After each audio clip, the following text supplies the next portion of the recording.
अब तो रोज का हो गया है। सुबह उठो, मार्केट देखो, मार्केट क्रैश हुआ पड़ा हुआ दिखा है, म्यूचुअल फंड गिरे पड़े हुए हैं, फिर आगे बढ़ो। वेलकम दोस्तों, एक और बार आपका स्वागत है। आज के दिन एक और बार, जैसे कि हमने लास्ट वीडियो में कहा था, एक्सपेक्टेड था एक गैप डाउन होगा, वहां से थोड़ी बहुत रिकवरी देखी, लेकिन काफी ज्यादा वॉलेटाइल सेशन रहा था। एंड ये हमने पहले से आपको आगाह कर दिया था। समय समय की बात है।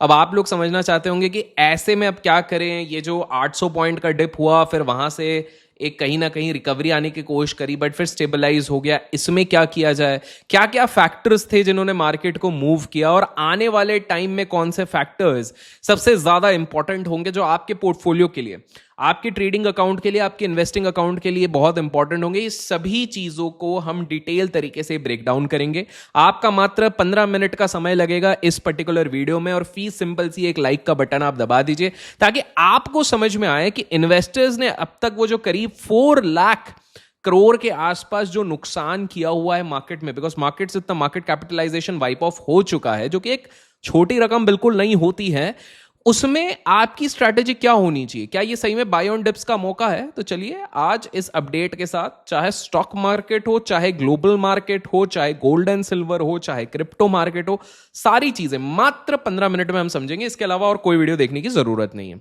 तो सबसे पहले और सबसे बड़ा रीजन आज हमको समझना पड़ेगा, जो मार्केट जो इतना बड़ा डिप हुआ, क्रैश हुआ, उसका रीजन था जियोपॉलिटिकल टेंशंस का बढ़ना। दोस्तों, ईरान वॉर को आज एग्जैक्टली कितने दिन हो गए? 100 डेज, 100 दिन हो गए। 100 डेज ऑफ कांस्टेंट लड़ाई झगड़ा, कॉन्फ्लिक्ट एटसेट्रा। इस एक फैक्टर ने ग्लोबल सप्लाई चेन्स को पूरी तरीके से हिला के रख दिया है। एक बड़ा सवाल जो आज हर फाइनेंशियल एक्सपर्ट, हर इकोनॉमिस्ट वो पूछ रहा है कि क्या आपका पोर्टफोलियो मिसाइल से सेफ है, क्योंकि वॉर का जो डायरेक्ट इंपैक्ट होता है ग्लोबल ट्रेड और सेंटिमेंट पे पड़ रहा है, और इसी के कारण टेंशन काफी ज्यादा बढ़ गई है। आज के दिन अगर मैं बात करूं, एक लेटेस्ट एस्केलेशन के चक्कर में हमें देखने को मिला है कि ये सारा इंपैक्ट करने लग गया अपने मार्केट को। देखिए, इजराइल ने लेबनान पर अटैक कर दिया है। इस ब्रेकिंग न्यूज के आते ही कमोडिटीज मार्केट में पैनिक आ गया। As a result crude oil अचानक से जंप करने लग गया। एंड जब भी मिडिल ईस्ट में कॉन्फ्लिक्ट एस्केलेट होता है, सबसे पहला रिएक्शन आपको कहां से देखने मिलता है? क्रूड ऑयल से। तो हमेशा याद रखिए, at this point of time काफी सारे भाई बंधु मेरे पूछते हैं, भैया हमको अगर मार्केट का सेंटिमेंट हाल फिलहाल के लिए समझना है तो हम क्या देखें? गिफ्ट निफ्टी देखें, यूएस मार्केट? नहीं, आपको केवल क्रूड ऑयल देखना है। क्रूड ऑयल किस तरह से कर रहा है। हालांकि एक तरफ जहां इजराइल लेबनान इशू चल रहा है, वहीं दूसरी तरफ स्ट्रेट ऑफ हॉर्मुज की रीओपनिंग की भी खबरें आ रही हैं। हॉर्मुज स्ट्रेट रीओपनिंग से मार्केट की उम्मीद थी कि पोस्ट वॉर सप्लाई रीस्टार्ट होंगी और ऑयल सप्लाई नॉर्मलाइज होंगी, जिससे शायद ऑयल प्राइसेस में थोड़ी सी राहत मिले। लेकिन अब इस नए अटैक ने उस सप्लाई को रीस्टार्ट की उम्मीदों पर थोड़ा सा पानी फेर दिया है, और उल्टा एक ऑयल सर्ज लूम कर रहा है। इस क्रूड ऑयल के बढ़ने का डायरेक्ट असर हमारी आम जिंदगी पर पड़ेगा। डोमेस्टिक मार्केट में इन्फ्लेशन और महंगाई बढ़ जाएगी।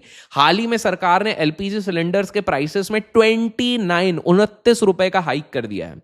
अब आम हाउस होल्ड्स को एक सिलेंडर के लिए करीब 942 रुपीज पे करना पड़ रहा है, जबकि इसका एक्चुअल सप्लाई कॉस्ट लगभग 1600 रुपीज प्लस है, जो कि पार्शियली सब्सिडाइज हुआ है सरकार द्वारा। अगर क्रूड और नेचुरल गैस इसी प्रकार से बढ़ते रहे तो आने वाले टाइम में आम आदमी का बजट पूरी तरीके से हिल जाएगा। तो इसलिए घर पर भी ना जुडिशियसली अपने गैस को यूज कीजिए। अब चलते हैं ग्लोबल क्यूज की तरफ। एक तरफ जियोपॉलिटिक्स की नहीं, टेक्निकल सेक्टर, टेक्नोलॉजी सेक्टर जिसको कहते हैं, वहां पर भी एक बहुत बड़ा भूकंप आया हुआ है।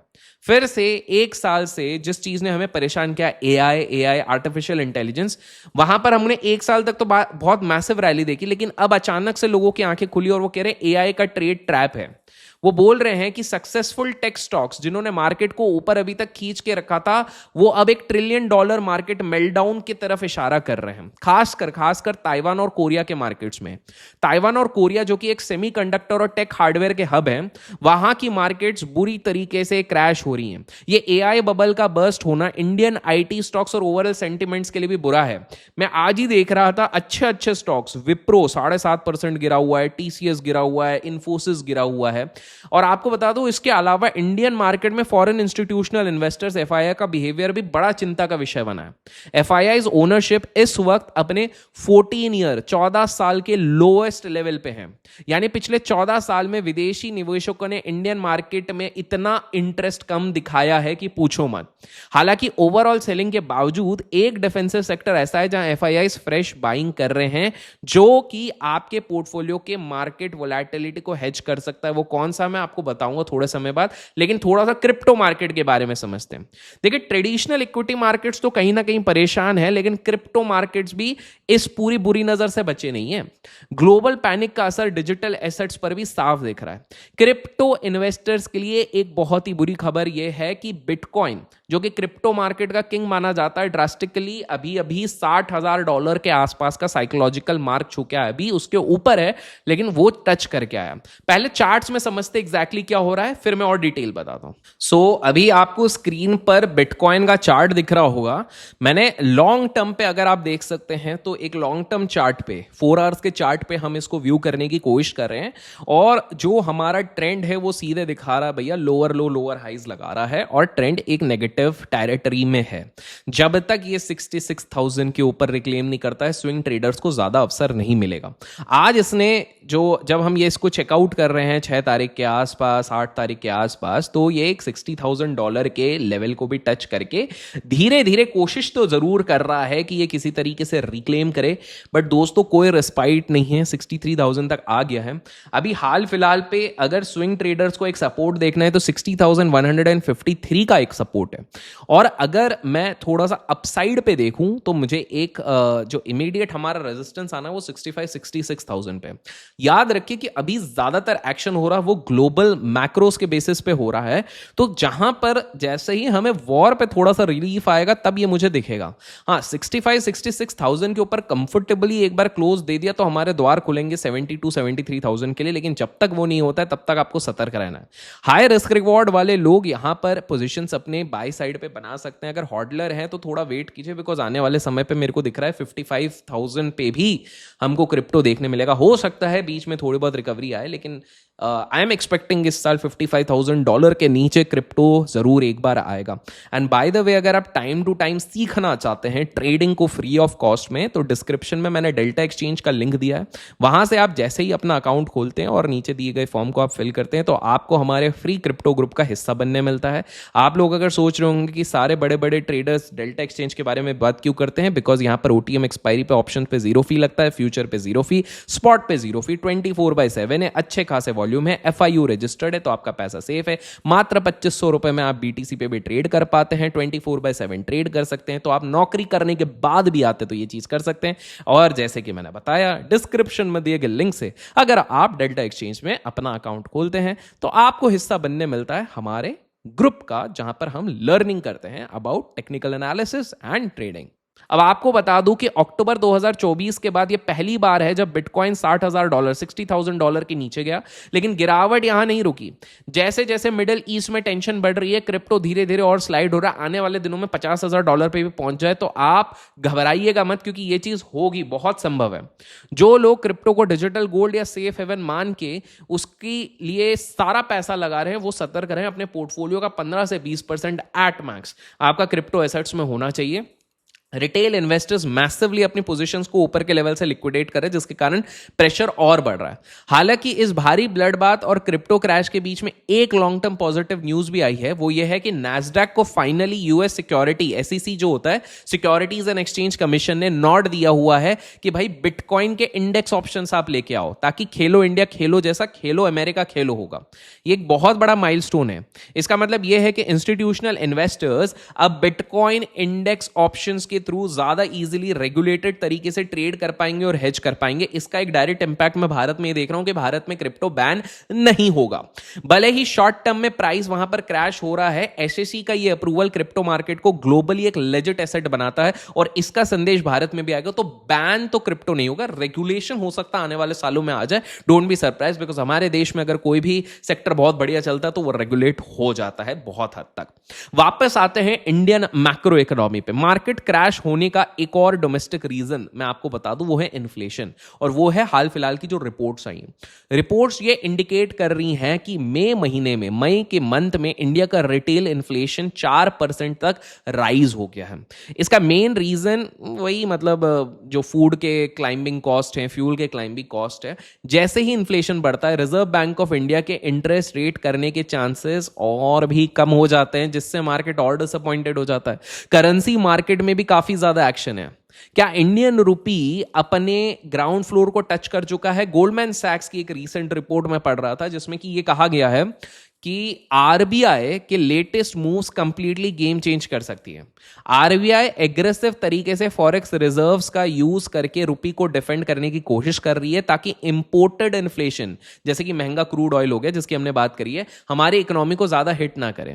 एक स्टेबल रुपी फॉरेन इन्वेस्टर्स को वापस ला सकती है। तो यहां पर मैं तारीफ करना चाहूंगा कि हो सकता है धीरे धीरे, लेट ही सही, आरबीआई कुछ सही डिसीजंस ले रही है। That is what I feel, but इसका इंपैक्ट देखने में कुछ महीने लगेगा। और जब भी करेंसी, स्टॉक्स और क्रिप्टो सब फ्लक्चुएट कर रहे हैं, तब स्मार्ट मनी कहां जा रहा है आप ये सोच रहे होगे। तो आपको बता दूं, एक $2 ट्रिलियन का गोल्ड रश चल रहा है। दुनिया भर के सेंट्रल बैंक्स और बड़े इन्वेस्टर्स हिस्टोरिकली सेफ जानने वाले एसेट यानी गोल्ड में अपना पैसा पार्क कर रहे हैं। जियोपॉलिटिकल टेंशंस के दौरान गोल्ड हमेशा चमका है, और अभी भी हमें यह ट्रेंड ग्लोबल मार्केट से देखने मिल रहा है कि बड़ी बड़ी इकोनॉमीज गोल्ड में पॉजिटिव हैं। तो अगर आप एक लॉन्ग टर्म का होराइजन रखते हैं तो अपने पोर्टफोलियो में गोल्ड का एलोकेशन कंटिन्यू रखिए, आपको अभी एक रीजनेबल भाव पे भी मिलता रहेगा। अब बात करते हैं कुछ स्पेसिफिक कॉर्पोरेट एक्शंस की, जिनके बारे में आपको पता होना चाहिए, हो सकता है वो आपके पोर्टफोलियो को अफेक्ट करे। सबसे पहले आपकी फेवरेट ग्रुप अडानी ग्रुप के स्टॉक्स में एक आज मैसिव 15,000 करोड़ की ब्लॉक डील एक्टिविटी देखने मिली है। इस ब्लॉक डील को हेवी इंस्टीट्यूशनल बाइंग ने ड्राइव किया हुआ है, और मैं बता दूं कि ये जो ड्राइव कर रहे हैं ये इंस्टीट्यूशनल एक्टिविटी ये दिखाता है कि बड़ी गिरावट के बावजूद डोमेस्टिक और कुछ फॉरेन इंस्टीट्यूशंस अभी भी अडानी ग्रुप के इंफ्रास्ट्रक्चर प्रोजेक्ट्स और वैल्यूएशंस को लेके पॉजिटिव हैं। ये मैसिव ब्लॉक डील्स मार्केट को एक स्ट्रॉन्ग सिग्नल दे रही है कि कहीं ना कहीं इंफ्रास्ट्रक्चर स्पेस जो सेक्टर इंडिया का वो पॉजिटिव हो सकता है। आईटी सेक्टर जहां एक तरफ एआई टेक मेल्टडाउन से परेशान है, वहीं पर कुछ कंपनी जैसे कि टीसीएस हो गया, उसके लिए एक बहुत बड़ी पॉजिटिव न्यूज आई है। टीसीएस ने कनाडा लाइफ से एक मल्टी-मिलियन यूरो का एआई ट्रांसफॉर्मेशन मैंडेट बैक कर लिया है। यह डील प्रूव करती है कि भले ही globally AI stocks overvalued feel कर रहे हैं, लेकिन एक्चुअल ग्राउंड पर बड़ी कंपनी, स्पेसिफिकली डोमेस्टिक हमारी देश की कंपनीज, अपने बिजनेसेस को एआई के थ्रू ट्रांसफॉर्म करने के लिए हेविली इन्वेस्ट कर रही हैं, और इंडियन आईटी जाइंट्स उसका फायदा उठा रहे हैं। तो बाहर की कंपनी निवेश कर रही है, और कहीं ना कहीं हमारी टेक कंपनीज को आने वाले समय में फायदा हो सकता है। दूसरी तरफ कुछ स्टॉक्स भैया लगातार पिट रहे हैं। तीसरा दिन था, राजेश एक्सपोर्ट्स की मैं बात कर लूं, लगातार तीसरे सेशन में लोअर सर्किट लगा हुआ है। इस फ्री फॉल के पीछे का असली रीजन है, हम सबको पता है, जो सेबी जो तहकीकात चल रही है, रेगुलेटर की स्ट्रिक्ट स्क्रूटिनी ने इन्वेस्टर्स को थोड़ा सा डरा के रख दिया है। इसमें इनके फाउंडर कहीं ना कहीं डिफेंड करने की कोशिश कर रहे हैं, बट और रियलिटी जैसे जैसे सामने आएगी हम बताएंगे। लेट्स ट्राई कि अगर पॉसिबल हुआ तो हम इनके सीईओ के साथ में इंटरव्यू करके देख सकते हैं आने वाले समय पे, डायरेक्टली उनसे सवाल पूछने का, but let's see how it works out. Interestingly secondary market में जहां इतना खून खराबा मचा है, वहीं पर प्राइमरी मार्केट, आईपीओ मार्केट अलग ही चल रहा है। सेबी ने हाल में ही 5 नए आईपीओ को अप्रूवल दे दिया है, जिनका कलेक्टिव इशू साइज करीब 11,600 करोड़ है, उससे भी ज्यादा है एक्चुअली में। यह दिखाता है कि कंपनीज अभी भी मार्केट से कैपिटल रेस करने में कॉन्फिडेंस रख रही हैं, भले ही मार्केट जितना गिर जाए। निफ्टी 200 पॉइंट गिरा पड़ा हो, सेंसेक्स 600 पॉइंट, तो भी उनको डर नहीं है। अब मैं आपको बता दूं, सीएमआर ग्रीन का आईपीओ, इस आईपीओ ने तो मार्केट के सारे रिकॉर्ड तोड़ दिए हैं। 127 टाइम सब्सक्राइब हुआ है और अभी का हॉटेस्ट आईपीओ है। क्या आप लोगों को अप्लाई करने चाहिए, नहीं करना चाहिए? देखो, इतने जो भी अच्छा आईपीओ होता है वैसे भी अप्लाई करके भी क्या ही कर लोगे, आपको मिलना तो है नहीं। मतलब देखो, सिंपल सी बात है, आपको वही आईपीओ मिलेगा, सच्चाई बता रहा हूं भैया, वही आईपीओ मिलेगा जो कोई सब्सक्राइब नहीं करने वाला, और जो सब सब्सक्राइब करेगा, आपको भी पता है आपकी और मेरी किस्मत कैसी, हम कुछ भी कर ले हमको नहीं मिलेगा। मेरे को तो आज तक लगता है भैया, डीमार्ट की आईपीओ पे अप्लाई किया था, नहीं मिला। अच्छे जितनी आईपीओ में अप्लाई किया, नहीं मिला है। पर कसम से बता रहा हूं, मेरे पूरे आसपास जितने लोग थे जिन लोगों ने पेटीएम का आईपीओ अप्लाई किया था ना, सबको मिल गया था पेटीएम का आईपीओ। अच्छा हुआ मैंने नहीं किया था। एनीवेज, अब मैं आप लोगों को बता दूं, एक और रिपोर्ट के मुताबिक बहुत इंटरेस्टिंग स्टैट्स मिला है म्यूचुअल फंड वालों के लिए कि ऑलमोस्ट 38 में से 33 फ्लेक्सी कैप फंड्स ने निफ्टी 500 को बीट किया है लास्ट 10-20 साल में। लेकिन हैरानी की बात है, मोस्ट ऑफ द इन्वेस्टर्स ने उधर पैसा गंवाया। क्यों? क्योंकि इन्वेस्टर्स अपनी बिहेवियरल बायस के शिकार हो जाते हैं। लोग हाई पे बाय करते हैं और जैसे ही मार्केट गिरता हुआ दिखता है पैनिक करके बेच देते हैं। देखो, अगर डर भी लग रहा है काफी एसआईपी वालों को, मेरे को लग रहा है डर लग रहा होगा, स्टॉप कर दिया होगा। स्टॉप भले ही करा हो आपने, बट अपने एसआईपीज के बाद जो वो एक्यूमुलेटेड फंड है, मान लो आपने एसआईपी 10-10 हजार रुपए के आप करते थे और अभी तक वो 3 लाख का पूल हो गया है, आपको 3 लाख भी थोड़ा नेगेटिव में दिख रहा है। भले ही आपने डर के मारे एसआईपी रोक दियो, चलो एक बार को रोक दियो, वो 3 लाख को एनकैश मत करो। ये मेरी बात मानो, आज से 5 साल बाद थैंक यू अभिषेक भाई आप बोलने वाले हो। अगर आपके पास अभी एक्स्ट्रा कैश पड़ा हुआ है और अभी तक आपने एसआईपी चालू नहीं करी, तो मैं कहूंगा ये तो एक अच्छा मौका मिलता है, क्योंकि पैसा हमेशा मैं कहता हूं दिवाली पे नहीं दिवाले पे बनता है, जब दिवाला निकला है। अच्छा, एक और डेटा ये बताता है कि लिक्विड फंड्स इस वक्त टर्म फिक्स्ड डिपॉजिट्स को कंप्लीटली बीट कर रहे हैं। चाहे हम रिटर्न्स की बात करें, टैक्स एफिशिएंसी की बात करें या एग्जिट ऑप्शन की बात करें, लिक्विड फंड्स में फ्लेक्सिबिलिटी ज्यादा दिख रही है। हाई इंटरेस्ट रेट एनवायरनमेंट में उनका यील्ड एफडी को बीट कर रहा है, तो मेक श्योर कि आप उस पर ध्यान दें। तो आशा करता हूं आज इस वीडियो से आपको एक कंप्लीट गाइड मिला। मैं कोशिश करता हूं जितनी चीजें आप लोगों को सिखा सकूं, जितनी चीजें आपको मैं बता सकूं मैं बता दूं। बाकी मैं आपको कहूंगा कि भैया बाहर मत जाओ, कि वो बाहर गर्मी बहुत प्रचंड चल रही है। मतलब बाहर तो ऐसा लग रहा आग लगी हुई, आग लगी। और स्पेसिफिकली अगर आप बड़े आदमी हो, देखो हम तो नॉर्मल छोटे आदमी पंखे में चल रहे हैं, लेकिन अगर आप बड़े आदमी हो, एसी वेसी की आदत है आपको, तो आप थोड़ा सावधान रहिए। बाहर बहुत बहुत गर्मी है, मतलब मार्केट से ज्यादा गर्मी बाहर है। हीट स्ट्रोक लग जाएगी। डर्मी कूल लगाओ, घमोरियां भगाओ, ये सारी चीजें करो। मस्त आम पना पियो, नींबू पानी पियो और लाइफ की ऐश करो। फिर मिलेंगे एक और वीडियो के साथ। Till then keep learning, keep growing, keep investing and keep trading.